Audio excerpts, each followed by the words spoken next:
Many of you have decided to subscribe to my YouTube channel because you want to know about my healing journey. You probably want to know because you're like, okay, what is Coach Stormy over there doing?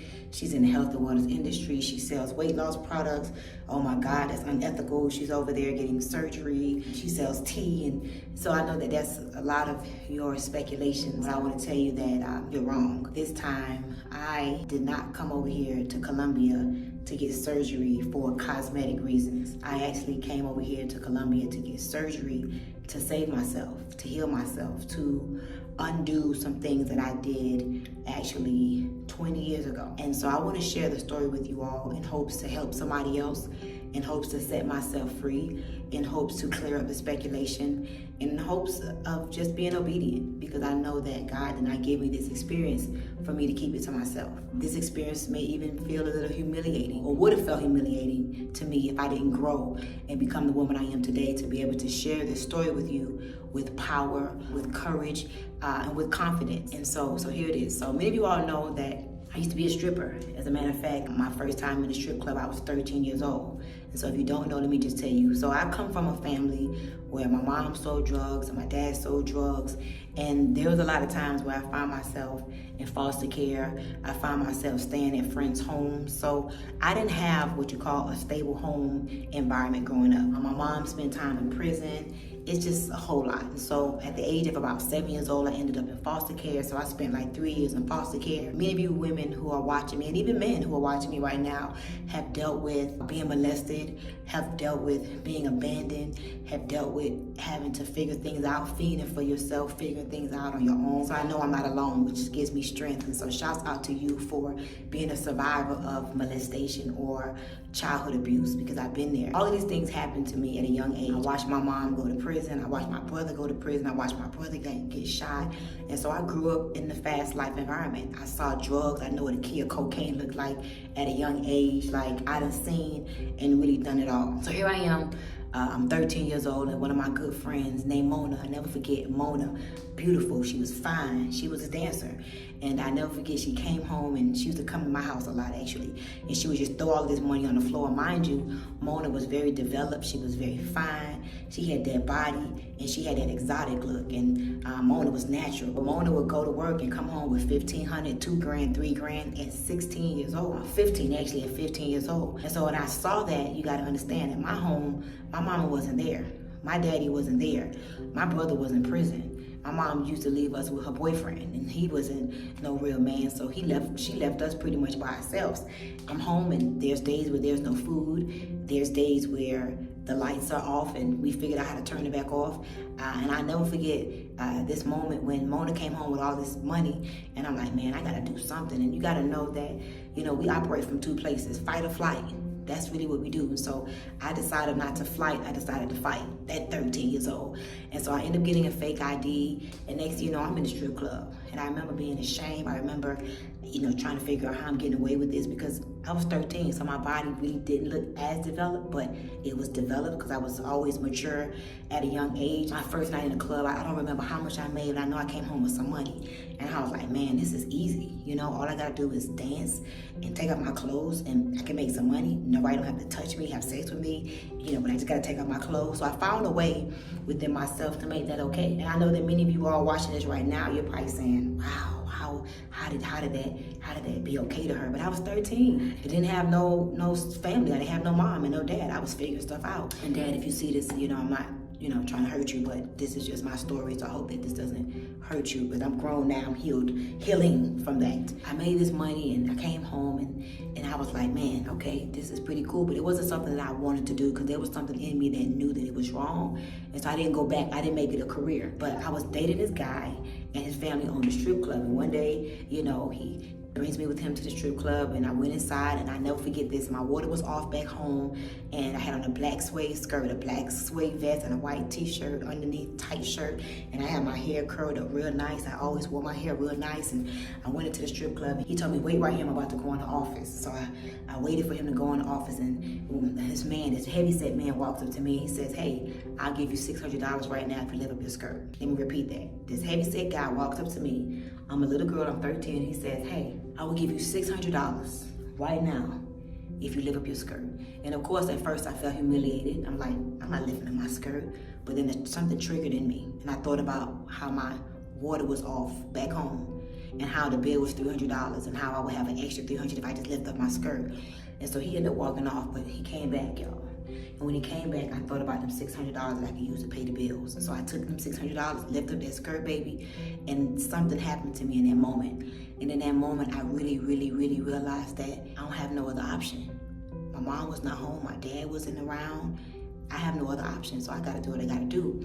And so I ended up leaving the club, turning the water back on, and here's the point I wanna get to. This is not for me to make any excuses. This is just for me to help you to understand how I got here and make it make sense to you so that you don't judge somebody else, because you may watch this video and can help somebody else. And I don't even care if you judge me, but if you do, that's your business, because then you gotta be held to being judged on your own. So if you do, you do, but here's the story. So I ended up becoming a full-time dancer. Guys, by the age of like 15 years old, I hadn't had my first child. I gave birth to Hennessy when I was 15. And that's when it got real to me. Not only did I have to figure out how to provide for myself, but I had to figure out how to provide for my son at 15 years old. So I ended up dropping out of school. And at first I would, steal. I used to steal food from the grocery store. I used to steal milk. I used to steal Pampers. I used to steal wipes. I used to steal clothes. I was a survivor. By this point, I'm a mom. I'm trying to figure out how to take care of my child. And I ended up dropping out of school. And hey, I got triggered. And I ended up going back into the strip club. And this when it got real. I'm working at the world famous Rolex. Now, we passed the statute of limitations, so I'm not worried about nobody getting locked up, but I was 15 years old in the strip club, y'all. I was 13 years old in the strip club.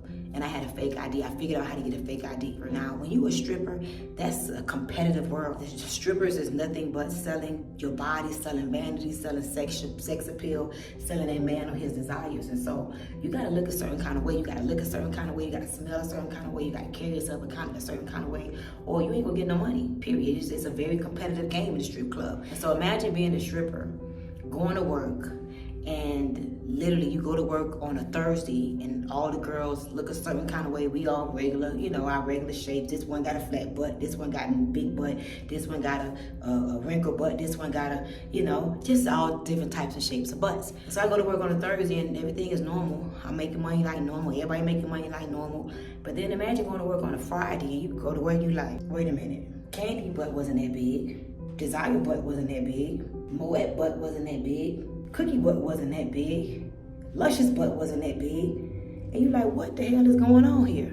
And you like, I just saw these girls yesterday. So the conversation started going around the locker room. Buttshots. Before it was a BBL, there was something called Buttshots. And a lot of the drag queens, and again, no disrespect, I love the LGBTQ community. Some of my best friends are gay. But a lot of people that I know that was doing it in my era was a lot of the drag queens. I'm at work and I'm seeing all of this going on. I'm like, man, I ain't doing that. They crazy. In my mind, I'm like, a nigga gonna have to take me how I am. Excuse me, a man gonna have to take me how I am. If he don't like how I look, then oh well. But then I'm standing there and it's 9 o'clock and nobody not asking me for a dance. And it's 10 o'clock and nobody not asking me for a dance. I used to could just pivot and stand bow-legged, you feel me? And then boom, they gonna ask me for a dance. And I'm like, nobody asked me for a dance. But I'm watching all the girls that got them butt shots, baby, dancing. And I'm looking and it look good. So I'm sitting back like, she fine. You ever see somebody so fine, you be like, I can't even hate. They be so fine, you be like, I can't even hate.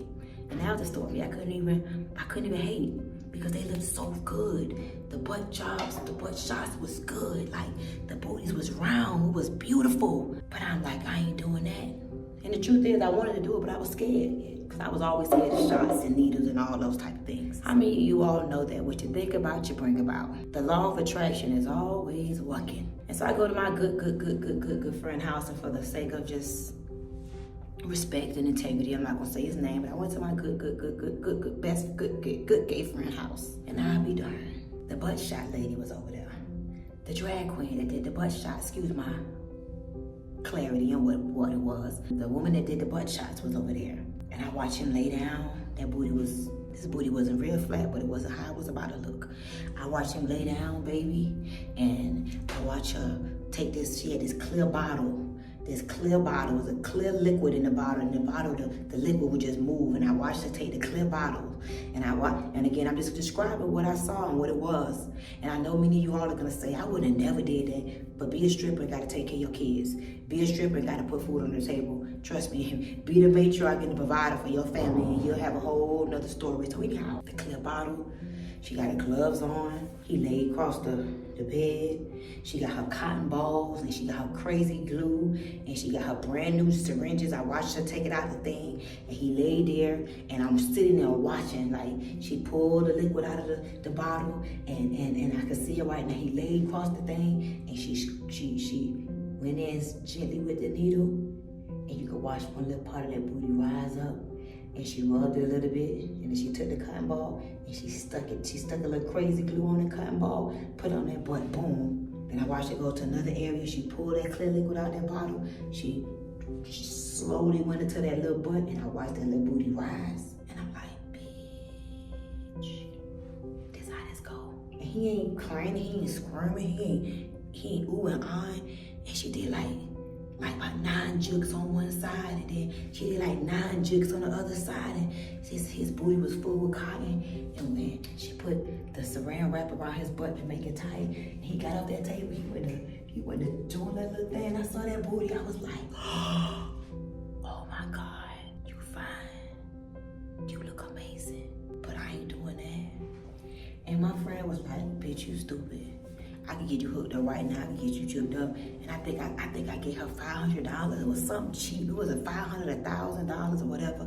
And I remember laying on the bed, y'all. This is God honest truth. I laid down, and I remember her doing the same thing. I did like 3 jugs on each booty cheek, and I was like, stop. That was enough for me. She put the cottons on there. We had to put a little bit of baby oil in the tub, and put some hot water, soak in the tub, and let the cotton balls fall off. And bitch, I went to work that night.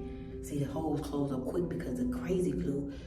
It sounds crazy saying this, but I know it does. But I was 20 years old now, and I couldn't wait to go to work that night. I couldn't wait to put on my costume, and I just stood there bow-legged, and it was like, oh, come here, oh, come here, oh, come here, oh, come here. And I was like, oh, I'm so glad my friend made me do this. The money was rolling in again. I felt like I was back in business. And then time went by. Then I started noticing little stuff like shifting. I never had no pain. It was never no pain.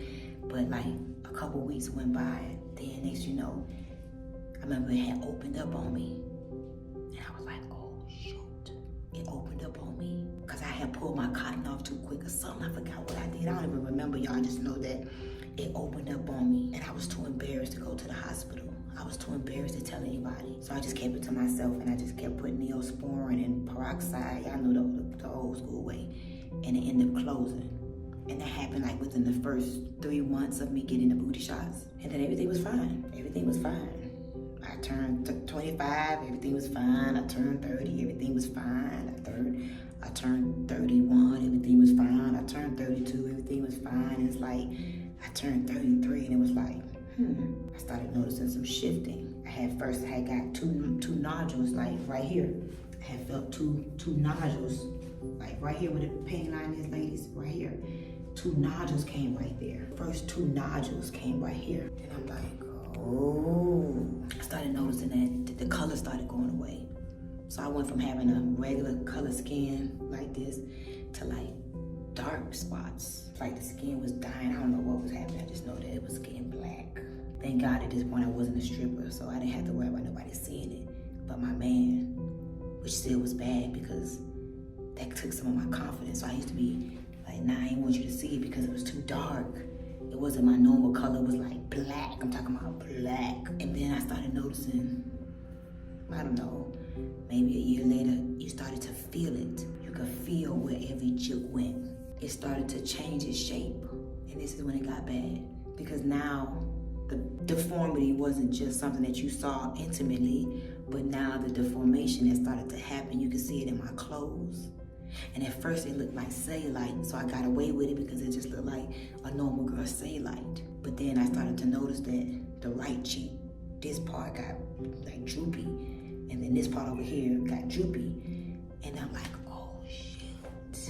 So now I'm real embarrassed. Now I'm real ashamed. Now you can see it in my dresses. Now you can see it in my tights. Now you can see it in my workout clothes. Now I can't really wear certain kind of shorts. Now I can't really go to the beach and wear bathing suits. Now I'm embarrassed around my man. I'm like, nobody wants to tell nobody they got butt shots.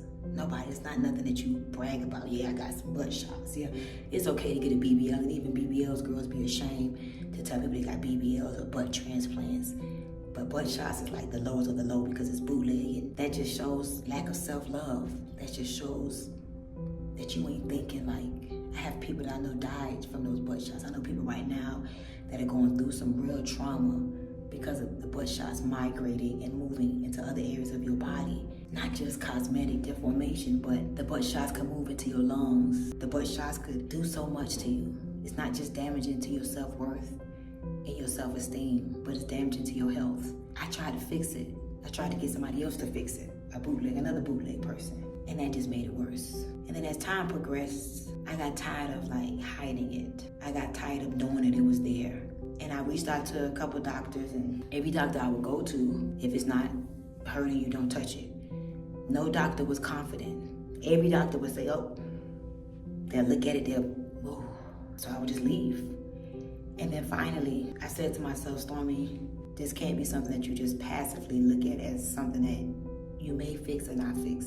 Because you do know that it's getting worse. It was not correcting itself. It was getting worse in terms of the look. I tried everything. I tried cortisone shots. I tried massaging it out. I tried all kind of skin therapy, lotions, and nothing would dissolve it, and nothing would stop it from deforming. The journey to 43, I decided I wanted 4 and 3, the number 7, to be the year of completion. I wanted to be better than my best. I wanted to heal myself. And I just knew that having these foreign objects in my body and not liking the look of it and knowing what it's doing to other people's health and knowing as time is progressing, I'm getting older, I'm gonna have to deal with this one way or another, I went out on another pursuit. I reached out to my good friend Tanya, who is in the surgery world. She's a surgery coach. A lot of my friends would say, don't do it, it's dangerous, you could die. And I was scared deep down inside. Well, whoever date me, if you love me, you just got to love me with this booty. Or I just won't ever be able to wear a bathing suit, or I just won't ever be able to dress like this. And I had started to come to grips with the fact that I may never be able to fix this. And to be honest with you, it really affected my self-esteem so bad. It affected my self-esteem so bad. You just don't understand. And that's why I tell people, don't pick at people. Having something that makes you subconscious is the worst. And I just had decided that forget it. There's nothing I could do about it. But deep down inside, I said, Stormy, you a queen. You deserve the best. And whoever your husband is, your king, he deserves the best. Ain't no way God put you in this position and ain't gonna give you a way to get out of it. You did it when you ain't know no better. You really did not know no better. Because if you knew better, you would have never done that to yourself. Tanya took me to Dr.Lipo. She made a consultation for me to go to Dr.Lipo. And I went to Dr.Lipo, and I had already heard rumors from people like, don't lipo it out, it could get worse, and doctors would try to lipo it out. So I really wasn't that confident about the possibilities of Dr.Lipo being able to correct it. But I felt like, well, what if he could correct it? Because you gotta remember, I had already started to develop a fear about getting these butt shots removed because people, my friends, would make me afraid of it. And I've seen girls that got it removed and their butt is deformed and they got cuts and just sad places that nobody would want to be cut in. And I just was like, man, forget it. And so I kind of gave up hope. But when we went to go see Dr. Lipo, first of all, shouts out to Dr. Lipo. Man, it's nothing like having integrity. His integrity is unmatched. No matter how many doctors I go to, you gotta know that I'm always embarrassed. It was an inflection of my poor decision making. So whenever a doctor sees it, they know that I made dumb decisions. And it just was embarrassing. Pulling down my pants to show somebody something that I did that makes me look deformed now. And that's really how I describe what I felt like I looked deformed. Something I did though. It's one thing to be born with a deformation, but it's one thing to create a deformation for yourself. It is humiliating, to say the least. And so I pulled down my pants, and every time I would pull down my pants, the doctors would be stunned because the color, the lumps, the deformation was bad, for real. And so he looked at me and he said, listen, that's a severe case. He said, now I could take out about 70% of it, but your butt may not look right when I'm finished, but I could take it out. And he was very honest with me. He said, I could take it out. Your butt may not have a beautiful shape like you want. He said, and I want you to know that your skin can form necrosis, meaning your skin could be so dead that when I remove it, it won't even close back up because the skin can die. It's called necrosis. And so I just want you to know it's a risk, but I can do it. But it may not look that pretty when I'm done, because that's not what I specialize in. He said, however, I have a friend. His name is Dr. William Camacho in Colombia. His name is Dr. William Camacho in Colombia. And he said, Dr. William Camacho specializes in what you have is called a bipolymer. So they think. And he said Dr. Camacho could take care of you and he could give you a nice shape. That's what he does. And I felt so hopeful because I knew that I needed to do this. This is something that has been a heavy burden on me, and I wanted to do it because it was affecting my self-esteem and my confidence. It was affecting how I dated. It was affecting how I viewed myself. I was running a risk keeping this foreign object in my body, and so I'm like, oh my God, I gotta go to Colombia. I don't speak Spanish, so I'm thinking about all of these things. But God is so good. I'm so grateful because I have Vanessa, who is bilingual. She is my operations director, my assistant. She's my right hand. I was like, oh my God, I got Vanessa. Vanessa's bilingual. Oh my God, I got Tanya. Tanya knows about surgery. And so really, you know, guys, I formed a team around this whole journey. And it started with Tanya and Dr.Lipo and Dr. William Camacho and Vanessa. And they somehow, you know, they just, I literally was behind the scenes. They got with the doctor. They let me know what type of MRI. I had to go do an MRI of my whole body so they could find out where the Buttshots had migrated to. And some people can't get it removed because it's migrated so bad in the body that some people just can't remove it. It's a hazard. And so every test, I'm praying through every test because all I'm thinking about, man, if this doesn't go through, then this can't go through. And so I went and got an MRI. And so once they got the MRI, they sent the MRI to Dr. Camacho, and Dr. Camacho looked at the MRI, and I'm like, okay, then I gotta do all this blood work. And so I do all this blood work, and I'm waiting on the results for the blood work. And mind you, I don't have a date. In my mind, my birthday was February 21st, 1980, but my birthday, February 21st, 2023, I wanted to have the surgery done for my birthday for me. That was my gift of life to myself. The MRI was good, the blood work was good, and guess what, y'all not gonna believe this. Mind you, I'm still scared because I'm really thinking about, oh my God, what if, you know, I got necrosis in the skin, or what if, you know, I die under the anesthesia, I'm 43, or what if my booty is deformed. So you already know that the devil was playing tricks on me. My mind, which is the devil, was playing tricks on me. But look at God. I went on his Instagram one day and I saw that he was in Miami. And I said, oh my God, Dr. Camacho is in Miami. I called Tanya. I said, Tanya, Dr. Camacho is in Miami. Let's see if we can get him to come meet us for lunch. As a matter of fact, let's invite him on a perfect storm because I want to see my butt. I want him to see it because I don't want to go away to Colombia to be disappointed to find out he can't do it. I don't want that. And guess what, y'all? Tanya made it happen. I ended up meeting Dr. Camacho on my yacht in Miami. And we went in my room, and guess what? I said, I know this is unprofessional, but I want to know, can you look at it? And he took me in my massive room and my suite and my yacht, and I put on my dress. Again, another humiliating moment. And I like to tell people, like, you know, don't judge me, please. Don't judge me. And so, you know, he put on my dress and he started pulling my skin and lifting this over here. And like, for the first time, I felt like I had finally found the doctor who had the confidence. Not only can he remove the biopolymers, and I was told it was mineral oil that I had in my butt. I'm waiting on the test to come back to tell me what was a foreign object that was actually shot into my body. So time for me to stop talking. All I would say is that I got the procedure done. So many things happened between February 19th to today. But I am shooting this video right now on day 26 of my healing journey. All I would say is keep watching. I'm going to be uploading pictures, videos, behind the scenes. I'm going to be doing Q&As. If you know anybody that you know have gotten butt shots, send them this video. I'm a real person. This is really something that I'm grateful to be able to do and to share with you guys on my journey. I'm not embarrassed. It just is what it is. I did it. I didn't know no better, but guess what? I would tell you all this. Before you think about getting butt shots, know that there's repercussions. 10 to 15 years later, you're gonna regret it. And then you're gonna end up having to be in the same position that I am in. If I tell you what I had to go through, it was a lot. But I would not trade this experience for the world because I'm alive and here to tell you about it, and I'm healing. So keep watching. I'm gonna upload a lot of pictures, a lot of videos. Today is day 26. I'm still in Colombia. I can't leave because there's a lot of wound work. As a matter of fact, I kind of let you see. Well, you can't really see that, but don't worry, I'm gonna be uploading graphic pictures with the tape and everything. Ain't no shame in my game. If this video can help somebody else not get butt shots, then I'm here for it. I'm definitely gonna be putting together some different things, because those of you who know someone that's gonna need this procedure, is a lot that goes into pre-op, post-op of this procedure, and I wanna do whatever I can to help my sisters to heal.